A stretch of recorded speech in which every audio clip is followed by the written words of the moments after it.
Assalamualaikum warahmatullahi wabarakatuh. Perkenalkan, nama saya Ahmad Jainal Hasan. Jadi, video kali ini saya akan memaparkan pengerjaan tugas praktik 3 pemrograman berbasis web menggunakan framework Vue.js. Jadi saya akan memaparkan mulai dari struktur proyek, penggunaan komponen, data binding, kondisional, hingga validasi input, serta penggunaan setiap fitur. Oke, jadi pertama arsitektur dan satu struktur proyek Vue.js. Jadi di sini saya ada index HTML untuk komponen, untuk JS itu ada komponen untuk menyimpan output modal, DO tracking, order, status, stok, dan itu ada berada di folder JS, service, API.js, dan ini ada juga app.js. Dan folder aset untuk menyimpan style CSS atau gambar jika ada. Dan ini template ya, seperti app, modal, tracking, order, status, stok, dan lain-lain. Oke, jadi setiap komponen yang saya simpan pada file terpisah, jadi agak rapi ya tujuannya, mengikuti standar arsitektur Vue komponen. Saya juga menggunakan template HTML seperti stok, ID TPL stok, untuk memudahkan pemisahan tampilan dengan logika. Komponen diregistrasikan dengan view komponen atau app komponen agar bisa dipakai dalam aplikasi utama. Poin kedua yaitu penggunaan data binding dan direct array filter. Untuk menampilkan data saya menggunakan saya akan buka dulu. Jadi untuk menampilkan data saya menggunakan interpolasi atau mustache item judul. Jadi vtext dan vhtml saat diperlukan menampilkan teks dinamis, vbind untuk binding atribut, misalnya source, img, atau gambar lah kayak gitu. Nah, poin ketiga itu penggunaan kondisional, itu menggunakan if, velse, if, velse, dan pisau. Contohnya saya menggunakan untuk menampilkan pesan jika stok kosong atau batch harus tersedia atau habis. Oke, saya akan coba buka di Edge. Press dulu. Oke, jadi ini dia. Oke, penggunaan properti, komputer atau metode. Untuk memisahkan logika, saya menggunakan computed property. Jadi untuk memfilter data ya. Jadi ini bisa kita filter. Misalnya di Jakarta, ininya wajib pilihan. Nah, kayak itu. Stok harga kayak gitu. Oke. Jadi menampilkan jumlah item, menghitung total pesanan. Untuk metodenya memproses penambahan data, menghapus data, mengubah status. Jadi bisa dihapus, bisa ditambah juga ya. Seperti itu. Misalnya saya akan coba, nanti untuk percobanya saya akan coba di akhir. Untuk watcher minimal 2 watcher, yaitu saya menggunakan watcher filter UPBJ dan filter kategori. Ini. Oke. Untuk form input, validasi event handler.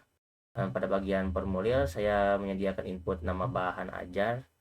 Saya contoh tambahkan nama bahan ajar, lalu judul, kode, kategori, UPBJ gimana, harganya, quantity, safety stock, lokasi rak, dan catatan. Oke, nanti kita coba di akhir. Dan saya membuat semua ini terhubung menggunakan vModel.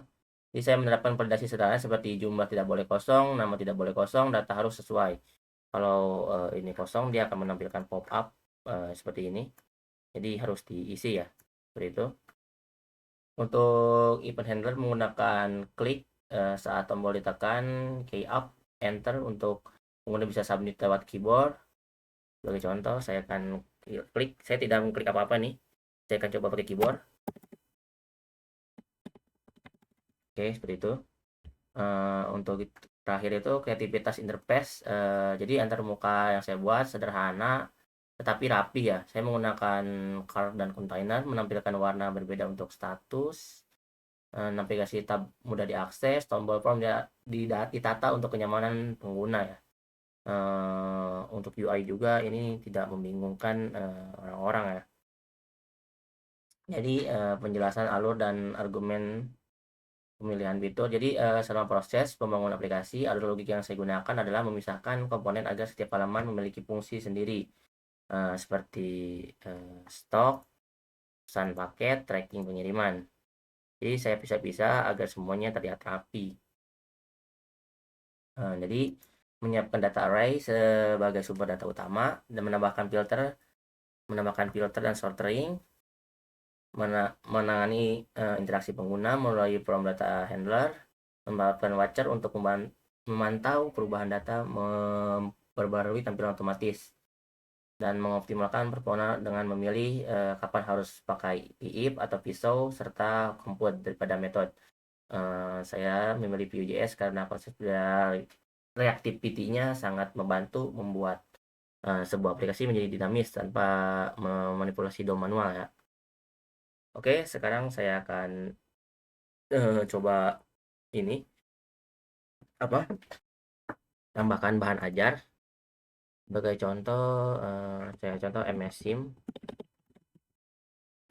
Saya pakai kode mata kuliah pemrograman STSI 4209. Judulnya pemrograman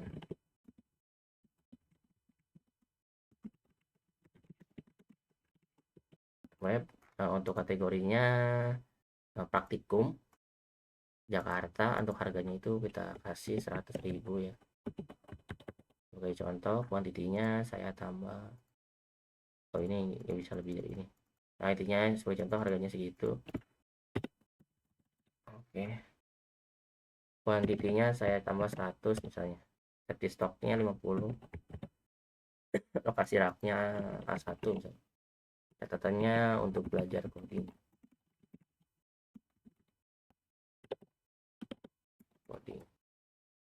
Oh, saya tambah.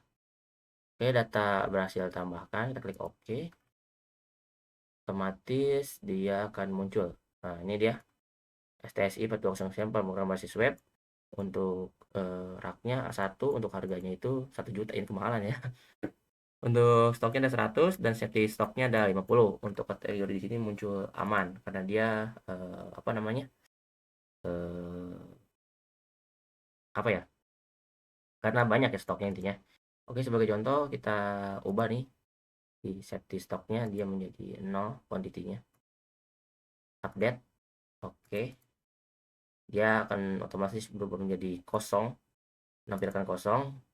Dan jika stoknya banyak akan menampilkan aman, jika stoknya sedikit dia akan menampilkan menipis, jika kosong dia akan muncul kosong.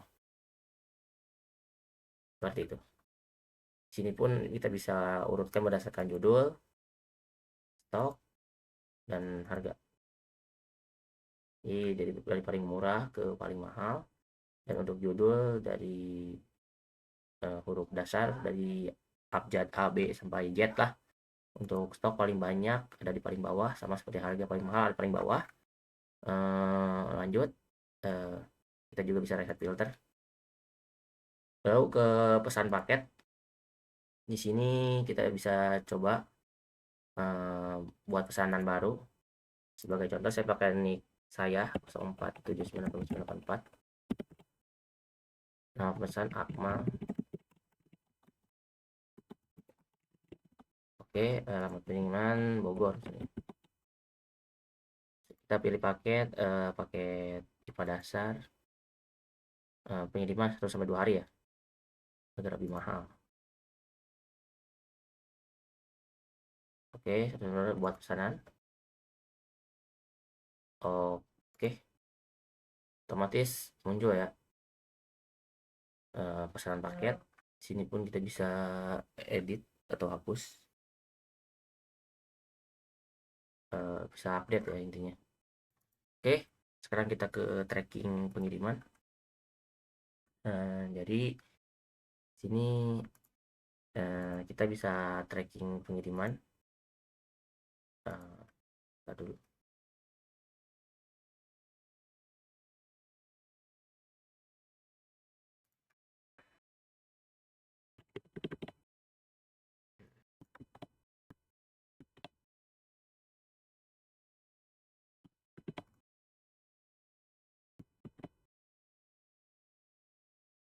Oke, kita bisa filter misalnya dalam perjalanan yang sudah diterima belum ada, tertunda belum ada, dan dikembalikan belum ada. Jadi dalam perjalanan ya yang si apa Rina ini. Jadi estimasinya apa namanya? Seperti itu. Oke, videonya cukup sekian dari saya. Jika masih ada kesalahan dan kekurangan dari kodenya, mohon maaf. Wassalamualaikum warahmatullahi wabarakatuh. Terima kasih.